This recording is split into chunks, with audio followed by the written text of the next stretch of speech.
Finally আমরা তারাপীঠে পৌঁছে গেলাম। আমরা আমাদের হোটেলে পৌঁছে গেলাম। হোটেলের নাম মধুমমতা হোটেল। রুমে গিয়ে আমি অবাক হয়ে গিয়েছিলাম।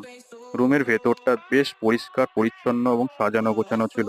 সামনে একটা বড় সুইমিং পুল ছিল, যা দেখে আমি নিজেকে আর ধরে রাখতে পারছিলাম না। মনে হচ্ছিল কখন গিয়ে ওখানে স্নান করি। তো যাই হোক, ফাইনালি আমাদের সকালে ব্রেকফাস্ট চলে এসেছিল। ব্রেকফাস্টে ছিল চাউমিন, ডিম টোস্ট। তো দেখতেই পাচ্ছ আমার বউ চাউমিনগুলোকে আলাদা প্লেটে সবাইকে সার্ভ করে দিচ্ছে। তো আমার এত খিদে পেয়ে গেছিল বন্ধুরা, চটপট খেতে বসে পড়েছিলাম। তো আমার খাবারগুলো খুব দারুণ লেগেছিল, খুব খুব টেস্টি ছিল। তারপর একটু রেস্ট নিয়ে সবাইকে নিয়ে চলে গেলাম সুইমিং পুলে স্নান করতে। এই তীব্র গরমে স্নান করতে খুব মজাই হচ্ছিল। এই রকম আরও ভিডিও পেতে আমার চ্যানেলটিকে সাবস্ক্রাইব করে রেখো।